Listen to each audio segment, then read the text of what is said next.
Wow, that was an introduction, and I'm following Eric her way as well, so this is it's going to be a hard act to follow this, I think. So, good afternoon. I'm extremely happy to be here. I've been with Magento for 3 years, and I've been to lots of conferences with Magento, and this is the first one that I've done in the UK. And as you might have noticed, I'm not a native Spanish person. I'm in the Barcelona office with our order management team over there. But I am obviously British, so it's great to be in the UK. It's great to be at a Meet Magento event, and it's my first one in the UK, so it's fantastic. So my name is John Baxendale.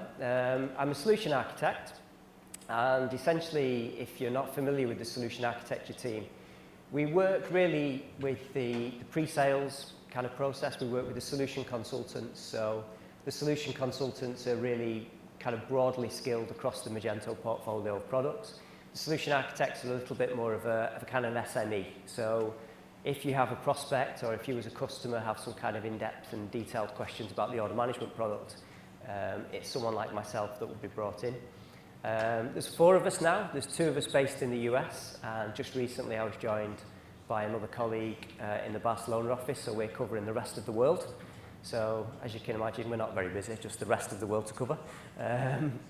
We've basically, I've personally been working on the order management platform with Magento for about 3 years, but I've spent about the past 10 or 15 years working on projects and implementations of order management and omnichannel kind of solutions. So today I'm going to talk to you about one of those projects that I worked on and hopefully give you some kind of insight as to how that project went, some of the hopefully kind of things that you might be able to learn from. Both as a retailer, if you're looking to kind of start your omnichannel journey, or even if you're a partner and you're kind of curious about how implementing the Magento solutions can help you to meet your customers' omnichannel kind of projects. So the customer that we're going to talk about is a company called Forever New. They're a ladies' fashion kind of high street retailer based in Australia. So not particularly my specialist subjects. As you can see, I went to the Jeremy Clarkson School of Fashion and I failed. But basically, Forever New is kind of quite a high-end kind of brand. They're fast fashion, so they have more than the traditional kind of seasons. They're changing their inventory quite quickly. So it's quite an interesting, and it's a good use case for omnichannel. It's a good use case for being able to make use of some of the kind of global inventory stuff, being able to use order routing and order splitting to really make the best use of inventory. And they had great results. So I think it's a good project to talk to you about, and hopefully we can give you some useful takeaways. So Forever New, they were founded in Melbourne, Australia. They have over 250 stores around the world. The vast majority of them are in Australia. So I think there's 120 stores in Australia. They've about 36 stores in New Zealand, and then the rest are kind of spread around about 5 different territories. One of the key things is that they're looking to grow. They were looking to really expand into new territories, and they wanted a way of kind of making that a little bit more seamless. So they design, produce, and distribute. So they're doing kind of all parts of the process. So the opportunity that we had with them was really around this expansion. It was about how we can make it more efficient for them to expand. They weren't doing any splitting and routing of orders, so they were running 5 separate Magento 1 instances, and each of those orders taken from that Magento instance would be routed to a specific warehouse or a specific set of stores. So that was a great opportunity, being able to leverage the order management product to start to do some routing and splitting of the orders, make better use of the inventory. Basically the inventory was split as well, so there was no sharing of inventory. And it was certainly something that wasn't kind of in the control of the business user. So even if they wanted to kind of change the way that inventory was being used, they didn't have an easy way of doing it. There was no business user control of it. They were operating in various global markets, but they weren't really leveraging any of the same platforms across those markets. So there's some impact there straight away on how easy it is to maintain those integrations, to maintain those different sites, and obviously the teams that they needed to maintain it were not being optimized. Driving website conversion, again, it was a great opportunity for them to really move from Magento 1 to Magento 2. being able to use the order routing, being able to use the inventory in better ways. We know that typically when you start to use store inventory, you can see a 20% uplift in order volumes. So again, these were great opportunities. And it was also just fundamentally like positioning them for growth, giving them this platform where they could start to build on and to easily move into those new territories, into the new markets. A great opportunity. So the solution. Well, the solution was really to standardize the way that they were doing the rollout. They wanted to move to Magento 2, which meant that rather than running these 5 separate sites, they could actually just have one Magento. Straight away, that's going to make a big difference to their efficiency. Using order management meant that they were able to just have one order management platform with all of those different integrations linked into it. So multiple warehouse integrations, inventory coming from the different warehouses, inventory coming from the different store networks. A great way to be able to kind of standardize the technology stack that they were using. And also in part of doing this, the flows that are built into order management in terms of ship from store, in-store pickup, click and collect, ship to store, and been able to utilize carrier integrations directly from the store to get some kind of optimizations there. These were all kind of opportunities and a big part of the solution that we helped them deliver. So I'm not sure whether everyone is too familiar with order management. It's still a fairly kind of new product to the Magento portfolio. It's 3 years old, so it's been with Magento for a while now, but in the grand scheme of things, 3 years in the Magento world's maybe still quite young. It's a SaaS or a cloud-based OMS. So everything is delivered by API. You, as a partner, you can build integrations on top of it with a whole bunch of APIs that you can leverage to build integrations into warehouse management systems, into inventory systems, into PIMs and product systems. We provide a web-based interface which allows you to do the pick, the pack and the ship of orders from within a physical retail store. So this is a really simple interface really that you can deploy very, very quickly into a physical retail store to start picking items and to ship them from the store. We let you print out all of the printed documentation that you would typically do with an order, so it looks very much like an order that's been shipped from a warehouse. We do an integration into the carrier so that you get the label within the store, so there's no kind of manual rekeying of data. So it's a quick way of getting you up and running with shipping items from stores. In-store pickup or click and collect, again, is the process of a customer coming to the store and collecting an item. We facilitate that with some screens. We also do in-store returns, so the ability for a customer to be able to buy online, take an item into the store to return it. Having this platform that's deployed into the store with visibility of all of your e-commerce orders, obviously not something that you would typically do into a point-of-sale system. That gives you the ability to do in-store returns. And then global inventory, just having a set of APIs which are SaaS, so we manage all the performance and scaling part of it. But for Forever New, they were able to plug in their various warehouses, plug in their different stores, and have a very real-time view of the inventory. Previously, they had much slower inventory updates, and that had an impact on their ability to make good promises about sellable inventory to the customer. Order splitting and routing, again, like being able to have one Magento site, take an order against inventory that you know is in the network somewhere, but then take that order and split it into its individual, we call them shipment requests, so just an individual part of the order, and route it to possibly one store, 2 stores, maybe a store and a warehouse, and to bring back all of those order statuses and push them into the Magento commerce platform. Again, something that order management allows you to do. And then lastly, we are a service bus. So in terms of how you integrate, we kind of give you this nice platform with lots of APIs that allow you to very quickly build integrations into these various systems. And we've built those APIs over a number of years, kind of based on our experience of integrating into different platforms. So we've got a lot of configuration which helps to make those integrations a little bit easier. So that's kind of the sales pitch for order management. I'll try not to do that anymore. I'm going to try and focus on the actual project stuff now. So the next thing you need in any good project is a good partner. And for this project, we're working with a company called Allegiant Consulting. They're based in Australia, in Adelaide, I believe. The guy there, Jonathan Day, is quite experienced in Omnichannel and in e-commerce. They're one of the sort of leading partners in Australia. And they really led all of the front-end work. So all of the Magento commerce implementation, they did integrations into Threadhopper, so they had some kind of, not quite headless Magento, but they were kind of doing some elements of that. And Allegiant kind of led all of that. Interesting thing with this project as well is that, we see this quite often really in order management deployments, is that with order management, we quite often are working with internal teams within the customer who have, knowledge of the internal systems and are actually maybe an IT team whose day-to-day job it is to maintain those internal systems like the ERP or maybe the point of sale system. So on this, it was a kind of a project where Allegiant did a lot of the front-end work. The Forever New team themselves took a lot of the integration work into the order management platform, and then we as Magento just really supported them. We just kind of answered the support queries, and we spent some time with them doing discovery and helping them to work out the architecture.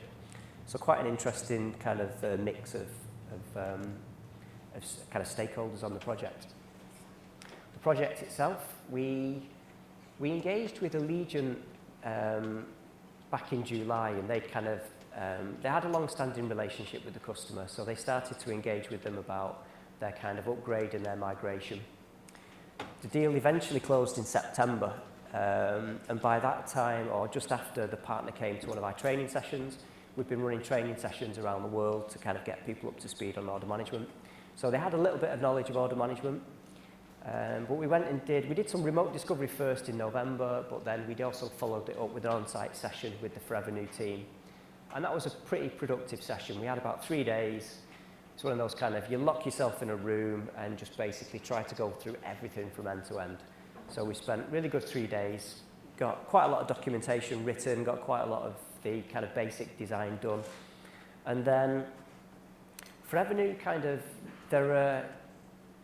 they really spent a lot of time making sure that they got that specification right. So they spent about 4 months afterwards going away, starting to really work through the details, starting to really build things out. And I think that was quite a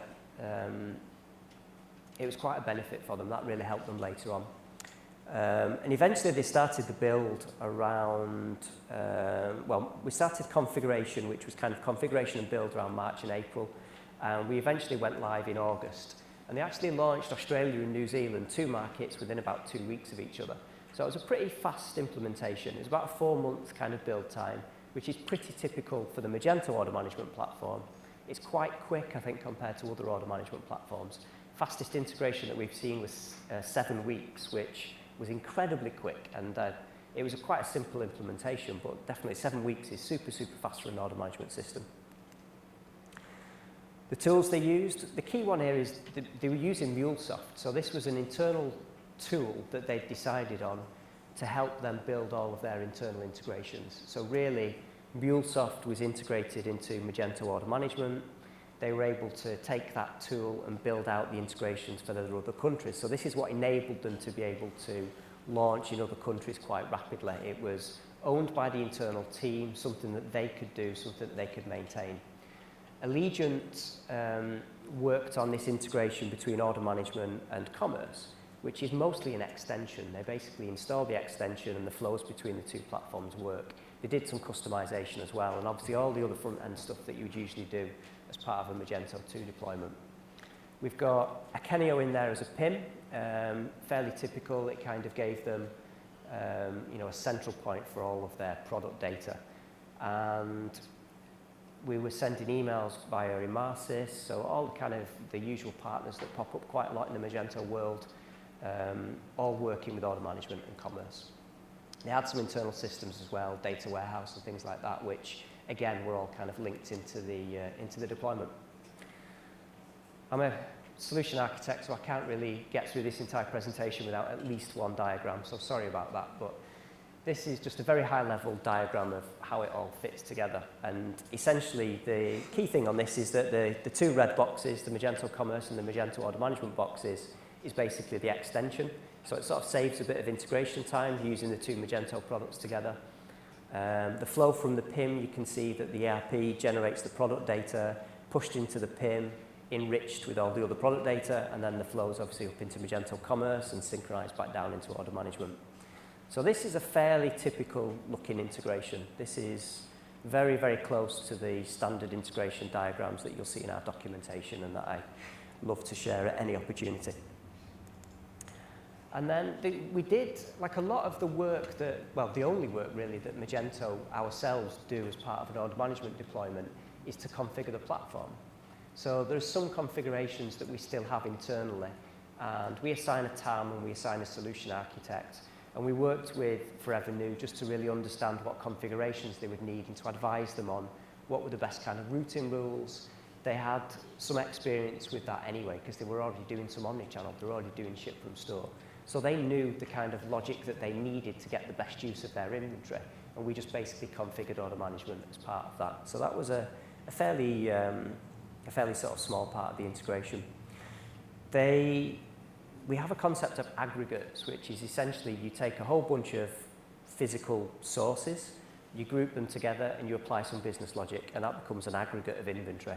So the idea is that if you have 10 stores with one item in each store, but you only want to show 8 items online so that you protect yourself against oversells, then the business logic allows you to do that. So we help them with that configuration. And again, it's exposed to them as the customer, so they can change that if they need to. So that's a great thing. It gave them the control to make those changes and to respond to, you know, sale periods, Black Friday, Cyber Monday, all of those kind of things. They had 5 separate integrations into their MuleSoft platform, gave them some benefits in, you know, they can upgrade each of those integrations separately. So there's no need to kind of do a big launch every time they have new code that they need to deploy. So again, some flexibility from the IT point of view. It gives you that kind of resilience that you don't have to upgrade everything in one go. You can just deploy a new kind of module. And the way that the order management platform works, it's like a kind of a webhook. So you just update the integration and then it kind of it updates itself. So it's kind of easy to manage.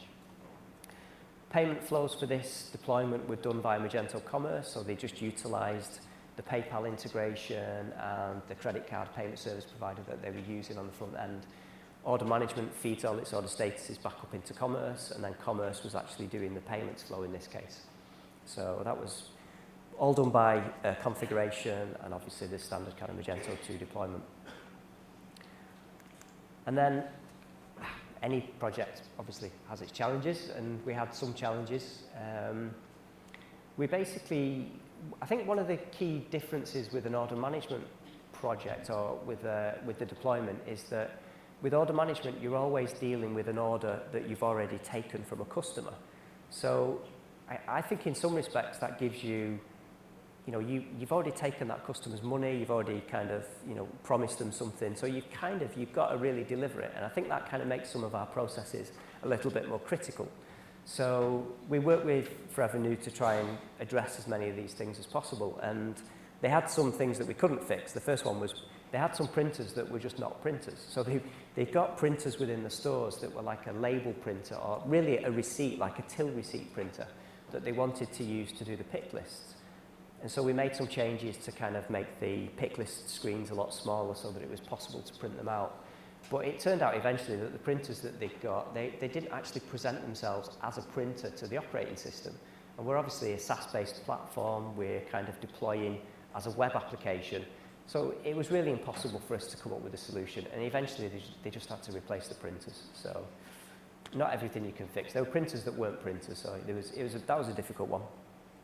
We had some addresses that weren't addresses, so this was kind of, you know, the usual address validation. Similar thing that I experienced years ago in the UK, that, you know, you can take an address, but maybe it's not in the postcode file yet, and then it doesn't validate, and, you know, all that usual kind of stuff. Exactly the same challenge in Australia. So we gave them, we didn't really give them a fix, but they were able to make use of the APIs to build a workaround. So when they could see that there was a problem with the address, we've got APIs where you can go into the order after taking it and update the address. So they did that, integrated it into their CRM package, and that gave them a process flow that they could use to fix those orders. And the other thing that we did is that because those orders were on hold, because the address wasn't right, if they'd created a big pick list within the stores, then they could be 20, 30, even like up on Sundays and the peak times, they can have up to 200 orders from a store. So if you put all of those on one pick list, then obviously you're waiting to finish one, you can't finish the rest of the pick list. So we made some UX changes just to make that a bit easier and for them to be able to pick out the whole pick list without having to wait for that one order to be fixed. And then the other challenge was just that they were already doing ship from store. So their store users were already trained on using a system and they were used to that process flow. So that kind of sets the bar just that little bit higher, that you have to get to the same level and give them something extra as well. So that made it a bit more of a challenge, and we did get there, but it does make it more of a challenge. There were some real successes as well though, and I think for me the successes for the project were firstly a great partner. That really made a big difference. They got a great relationship, and they really did. I think it was a good discovery session. I think there was the right people in the room, really knowledgeable people, and they knew the client systems well. The client was where sometimes you talk to a client and they think they know the system, but when you get into the detail, actually it's a little bit different. They weren't. They were really good. They knew the systems really well. We had a fantastic person called Luciani Malpass, who was an absolute rock star. She really was able to, if she didn't know the answer to something, she could go and get the answer, and she knew exactly who to ask to get the answer. And I don't think you can put a price on people like that within a project. It can really, really make the difference. So she was fantastic, great attitude as well. Whenever we came up with challenges, we just found a really good way through it. So that was a great win. That was a fantastic group of people to have on the project. They did a lot of planning. Like there was maybe a much longer period of planning for a typical Magento and order management deployment than usual. I think 4 months is quite a lot in my experience. But that was good because we got lots of documentation to go back on. We'd kind of gone over things, maybe a little bit too much, but I don't know. It was pretty good. And the last thing was the testing. They did some really good testing. We quite often find that customers want to go live before they've really done any testing, and as much as we go through checklists and we can provide some kind of basic test documents to help, quite often it gets breezed over, and then obviously your launches can be more problematic. So in the end, it felt like a fairly pain-free launch. We'd done all the testing, and they managed to launch 2 different markets within the space of, I think it was 2 weeks, maybe 3 weeks, but very, very fast kind of follow-on for the second market. So I think that was a great result. And then the results, I was expecting to have one slide with the results, but as I was kind of putting the slides together, I looked back on the case study which has been published online to try and see if we'd kind of got some of the metrics that I could kind of check my facts on, because I knew the facts had been checked on there. And actually there's like 3 pages of them, and it's a fantastic result. They're doing some of the higher volumes from the store than a lot of our customers. We built the interfaces for the store around the idea that maybe 20 to 40 orders a day would be fairly typical for a store network. Our idea was that really anything more than that, you would maybe take the APIs and build your own platform that was kind of a bit more customized for that particular store. In reality, I think they were doing over 200 orders a day from some of the stores, especially around the kind of Black Friday and Cyber Monday weekend. So really high volumes, really kind of good to see that those interfaces actually do scale up and that they could really drive quite good volumes from the stores. We got some great feedback into our UX team as well, and we made some little changes for them as we went on. So that was really positive. The product team have been spending time with customers after they go live to kind of really understand. We know how we think that people use the tool, but actually how do they use the tool? So that was really good, and they were very open to working with us on that, which was fantastic. In terms of the achievements that Forever New made, they saw a reduction in the time that it took the orders to get from placement to the warehouse from 1.5 hours down to 30 to 45 minutes, which, on the face of it, doesn't seem like a huge amount of time. But if you chop out an hour, then generally your warehouse times are kind of fixed around your carrier collections. So if you have a carrier collection at 4 o'clock, then you can only pick up to say 3 o'clock.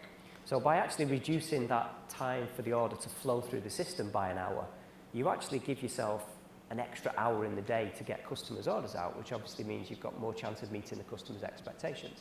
So actually what seems like maybe quite a small change can actually make a huge difference. So that was a great thing.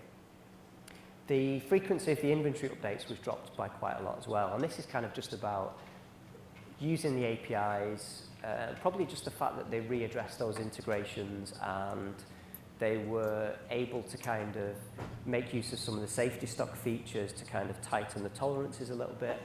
So that meant that they got that down to 15 minutes, which is realistically is probably about as good as you can get, because the behavior of people within a store, everyone talks about real-time inventory, and from a systems point of view, real-time inventory is not that hard to achieve. But in reality, in the store environment, a customer goes in and picks something up and maybe walks around the store with the item, and you've not got any visibility at that point. They might buy the thing, they might put it back on the shelf, but you've not got visibility. So really, if you can get down to about 15 minutes, then that's pretty real time. That's kind of about as good as it's going to get. So that was great, down to 15 minutes. They said that that kind of had a dramatic reduction in the short picks, and that's, again, it's probably a combination of factors. Partially improvements in the inventory processes, the fact that they re-looked at the whole process, the fact that they're able to use safety stock, the fact that they're able to use different sources, link them into different aggregates and kind of choose where to pick from, and having the business user control as well, so they can turn off stores if they're not performing very well. All things that kind of put the power back into the hands of the business users to make good decisions about how to fulfill orders. And Jonathan's quote's fantastic. I don't know, we must have paid him to write stuff this good. It's a great quote. He said, Magento Commerce delivered the right mix of automation and efficiency that is essential for scalability and cost management, combined with unlimited control to personalize and optimize. So obviously it's a combination of Magento 2 and order management, but they've definitely seen great results, and they've been very pleased with the implementation. The second page of results, delivery times and success rates have significantly improved. So this will be around the address management.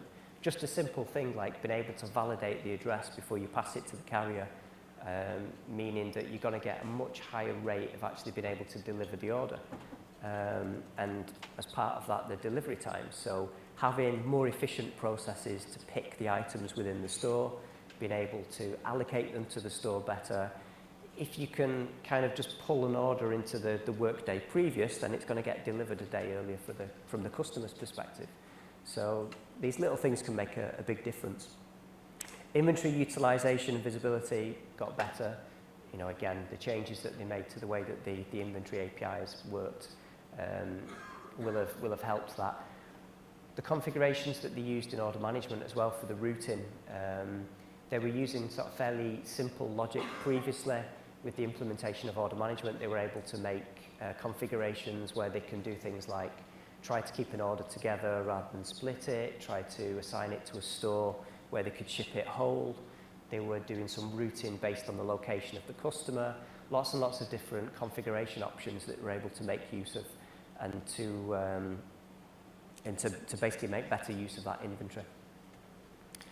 Customers and in-store staff, that were able to just have better visibility of the inventory. So delivering interfaces based on Magento Commerce, but making use of the global inventory APIs provided by order management just gives you better visibility to your store staff. They can see inventory as it's sitting in other stores, which you may or may not be able to get from the existing point-of-sale solution. Staff adoption was excellent, and this was, for me, this was kind of one of my worries with this. It's like they were an existing customer. They were using a platform that had been built very custom for them. Like they were working with a software supplier that had built the interface around their requirements. So that's a big kind of challenge. So it was great to see that they kind of responded to the new platform so quickly, and the feedback was kind of fairly good on the interfaces. They also said that one of the key wins was being able to move warehouse management system. So, having an order management platform where you can just configure, set up a separate source, build an integration, all stuff that they could do internally from their team, meant that they could also move warehouse management systems and kind of easily be able to migrate the systems. So kind of they say a key win. I'm guessing that it was really more of a peripheral win, but it's kind of an interesting little added extra. And then lastly, they said that being able to do buy online and return in store added a lot of confidence in the New Zealand market. So, I mean, this is one of those things that we've seen around the world, like different markets have different expectations, and sometimes things that you don't think would be significant can actually make a big difference to the buying habits within a particular market. And this was something that, you know, having that ability to be able to return in store made a big difference in that market. And then lastly, another great quote, Magento is the bedrock to our digital growth plans. Just a really great quote about the success that they had with Magento Commerce and order management together. And then lastly, I've just got a slide which kind of points to a bunch of documentation on order management. There's some more case studies online for some of the other retailers that we've worked with.